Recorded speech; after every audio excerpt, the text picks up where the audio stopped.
Hello, you wonderful people, and welcome to another episode of Crime Centric. This being the show where I talk about crime dramas that I watch. For today's episode, I'm going to talk about Season 1, Episode 9 of Only Murders in the Building. A lot of really interesting things went down in this episode, so let's break it down. Well, first and foremost, we're picking up. It turns out Jan's okay. It does seem like even more time has gone by, because she's like, right, because she says later on, like, oh, we've only known each other for like a few weeks, and then like half of the time has been me recovering from a stab wound, so it has even been, I think, an even longer period of time, maybe. Either way, obviously, Oliver had to put out the retraction like I pretty much figured he would have to. But it's like, hey, guys, it's not our finale, so that's good. But granted, we took... And luckily, well, sadly, turns out... Well, good, yet sadly, turns out the Demuses have not murdered anyone in the last few months. The last murder they were associated with was 10 years ago. So, now they're kind of back to square one. And obviously, they are going down for Zoe's murder. So all the back and forth I had last episode, wondering whether or not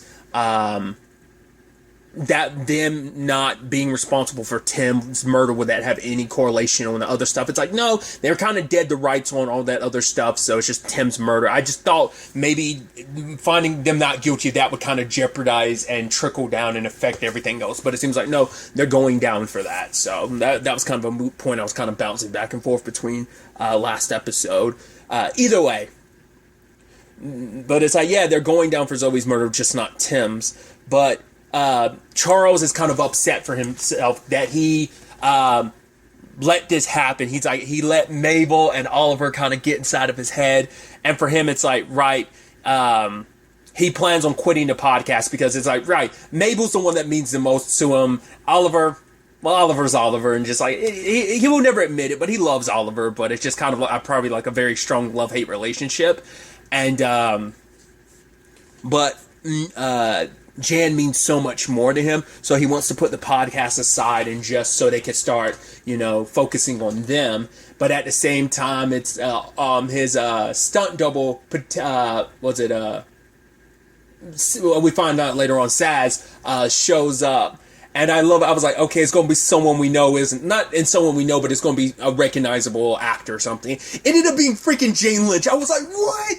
I was like, oh man, because like I definitely wouldn't have seen that coming. I was like, oh, and I love they play into it. It's like, oh yeah, and I love like, she's like, yeah, I've been studying you for 20 years, so I know all your like mannerisms. So like constantly they're dressed the same, the white hair, she adjusts her glasses the way he does. I love that synergy. It's like, wow, like I think it makes you wonder how many takes did it take to kind of get some of those elements in perfect unison, like without missing a beat doing that too. I guess you have to time it out in like, okay, 1 Mississippi, 2 Mississippi, 3 Mississippi, and go. So to be able to match that, I mean, I guess that's what makes a perfect stunt double. So I thought that was such an interesting element to it. But I love that she's like, hey, my agent's calling me. Yeah, he's right here, looks great. Yeah, you might have to age me up a little bit, bags under the eyes and stuff like that. I'm like, and you can tell Charles was looking like, Saz, I'm right here. Stop the shit talking. But also, turns out Charles and Saz have a very complicated relationship because Saz ended up stealing his girlfriend Cookie from him. But it's also like, right, they had to work together for like 3 more years after the fact, which is complicated. That's always interesting to me because, like, there's actors who like date and then break up when they're on, like, actors that got together on a show and then they break up and then their characters still start dating and just have a personal connection. I won't, there's plenty of examples of it. I don't want to put anyone on a spot specifically, but it's interesting and it's got to be weird and awkward, but I guess that's, I mean, when it's on camera, it's edited, so but I guess it's like you kind of move past all the awkwardness of it all. Either way, he had to let Saz stay because he couldn't even like fire Saz or whatever or get rid of her because for one, everyone on set liked her more than him, and he even later on admits like, right, any stunt, like he's like, oh, I did my own stunt. She's like, yeah, you rode a bike once. You rode a bike. And also the sex scenes they would have to switch out because of his hip motions, which I love. Jen's like, I love your hip motions. They're surprising. I'm like, I don't know. I guess that's a compliment, I guess. But it's so interesting because this episode really leans into Charles's insecurities that he is, and I think maybe that's also why I connect so much with Charles too, because he is so insecure. He has no self-confidence, and I'm like, hey, I connect with characters that have no confidence, whatever, like, who are just kind of like, who are, it's not even being humble, it's just like, no, you just literally have no belief in yourself. Yeah, and I'm like, you know, which is kind of a weird thing to kind of connect with a character on, but yeah, that's another thing me and Charles kind of connect on. But at the same time, this is all going down. Obviously, invite, you know, Mabel and Oscar get invited in, and then also Oliver. And I love that he's like, I don't know what you've done. I don't know what work you've done, but it's too much. And it's like, is that fillers or something like that? And it's just like the whole, oh no, that's my stunt double. And just everyone doing the double take of like, oh, that's weird. That's creepy. It's weird. But Saz is the one that kind of threw out some theories of her own, saying like, right, here's some bourbon glasses. Oh, it wasn't just some casual thing. Like the nature of this being poison and then the gunshot, it had to be a crime of passion. I mean, I'm not an expert in crime. I'm just basing this on TV shows. Like typically, that's what poisonings typically are. It's not trying to be sexist or anything. Just statistically. I think it typically has always been like, I mean, I think poison has always been, because that's why like a profiler, at least based on TV shows I've seen, will usually say like crimes that kind of fit outside the norm of like statistics and stuff like that, because normally like poisoning is kind of more how women would murder is statistically. Once again, that's not a like everywhere ground rule. Like, I mean, there are plenty of women serial killers who've like, or killers in general, who've gone outside of the realm of poisoning and gotten their hands dirty and real bloody. So, but I mean, whoever it is also set up the gunshot and everything, but that's kind of after the fact of when he was already dead. So maybe that made it a little easier, but you know, that was for the purposes of staging the suicide. But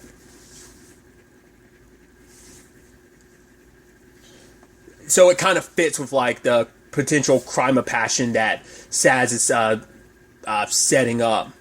But at the same time, this is all happening.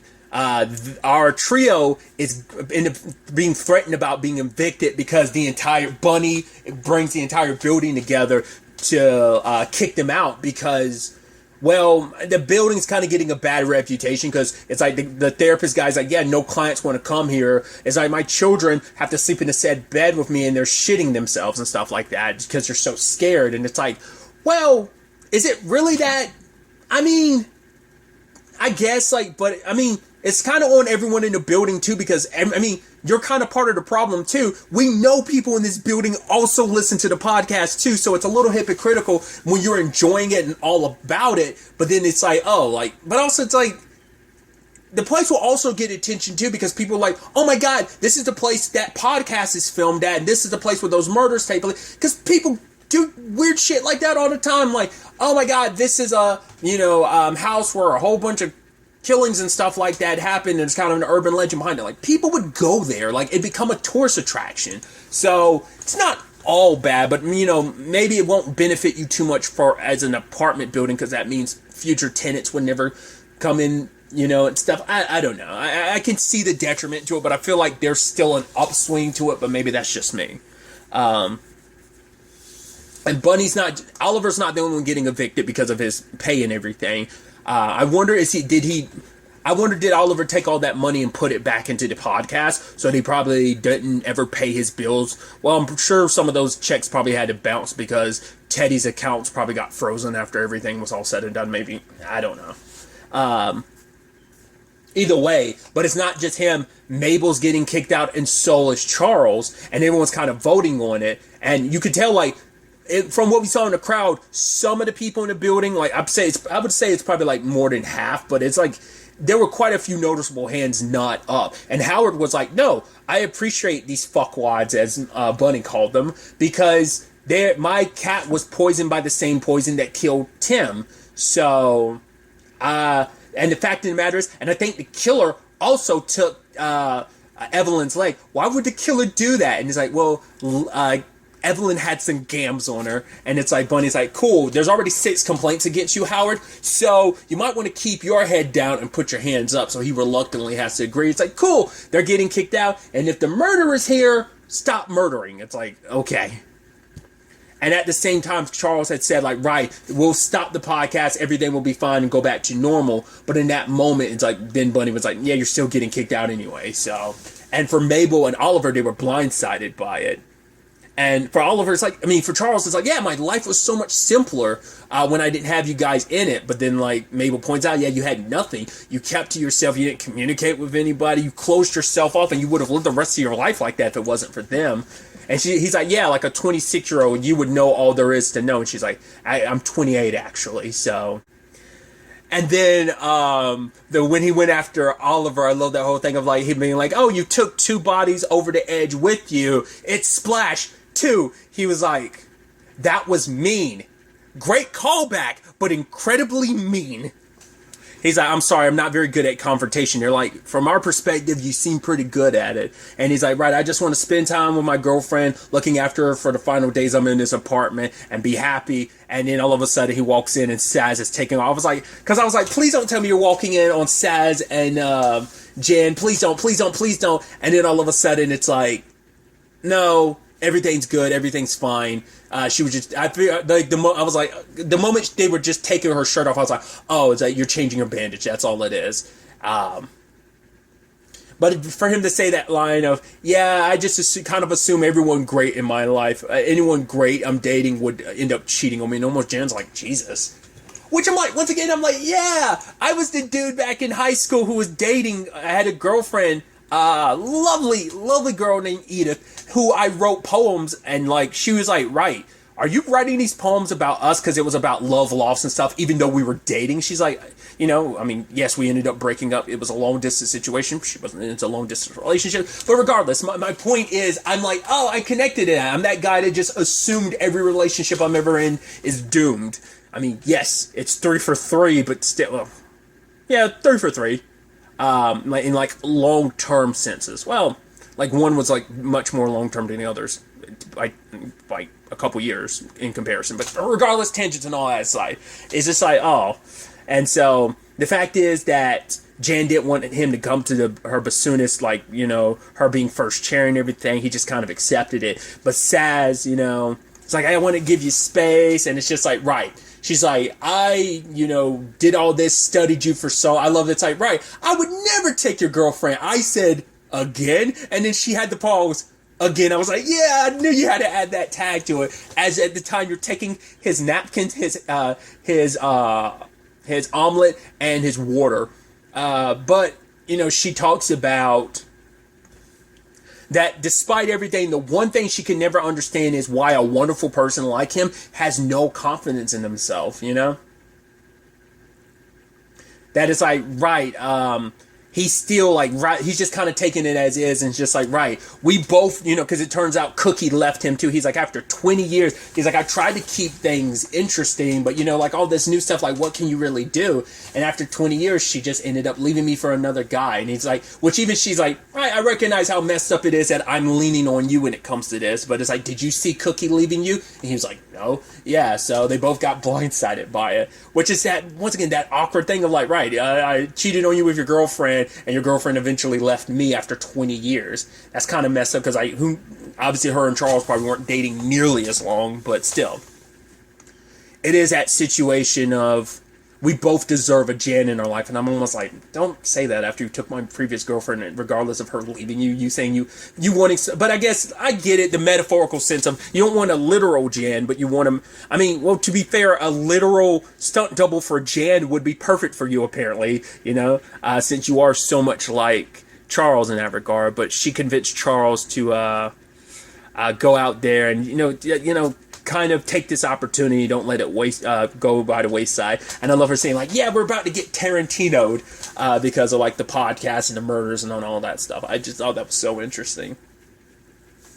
At the same time this is all happening, I love that Oliver's staying with Maeve and Oscar. And I love that just Mabel's awake and Oliver's like, don't do anything over there. And she's like, it's going to be pretty hard. I mean, this situation is just such an arousing situation. I just love it.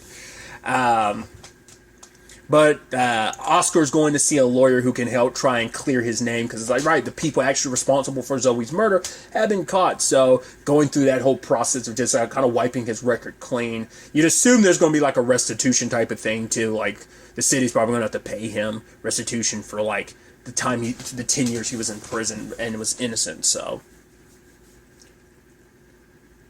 But now they start going back through what they know about the crime scene, because they're like trying to figure out like, all right, so if Tim had a lover, was it a guy, was it a woman?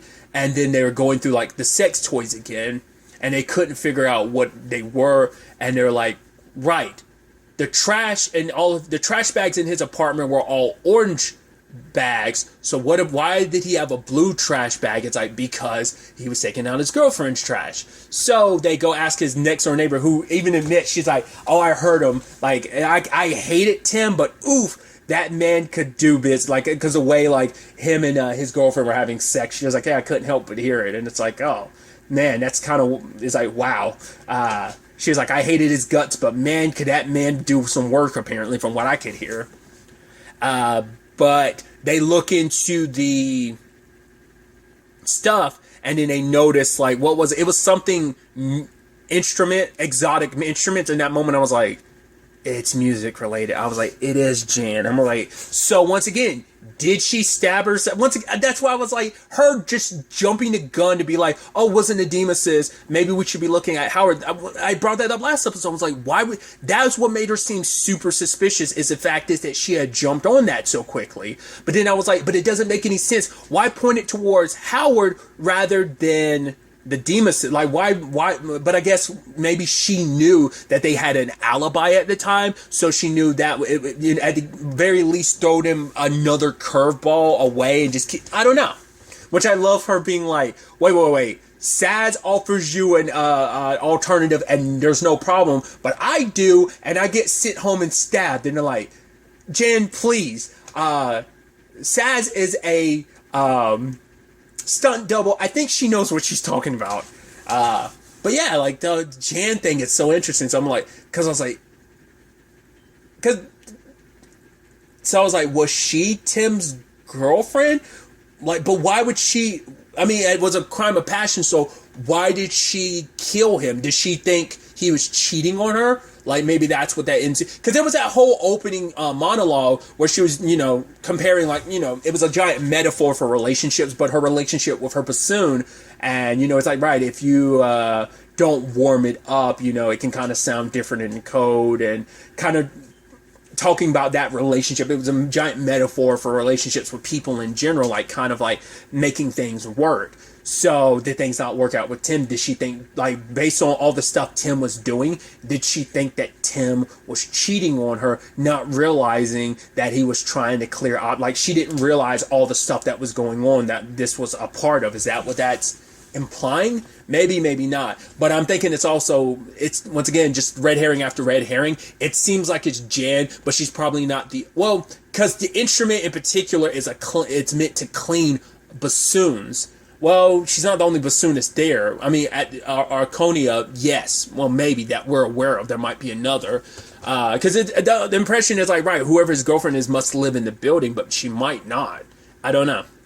I just thought it was so interesting when Charles comes over and it's like, the guy's like, hey, I'm seeing my girlfriend. She's a prodigy. He's like, oh, cool, thanks. And he finds out that Jen isn't first chair. I think she's like second chair or something. Second chair, the home dude's girlfriend, who is the first chair. She's the prodigy and everything.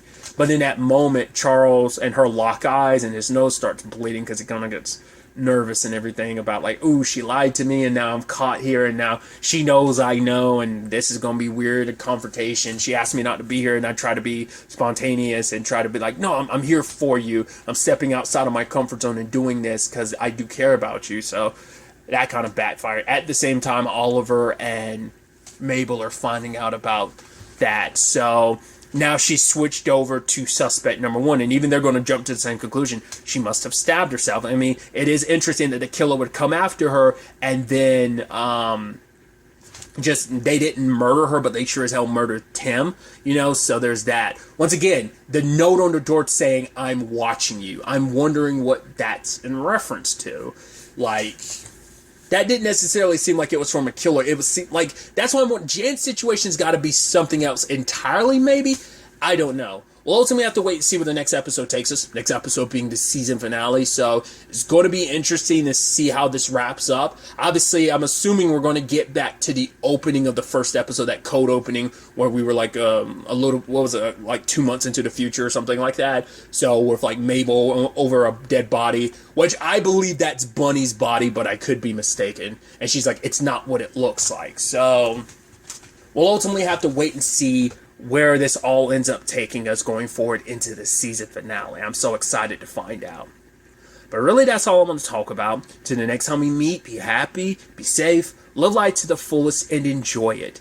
Good day, and goodbye.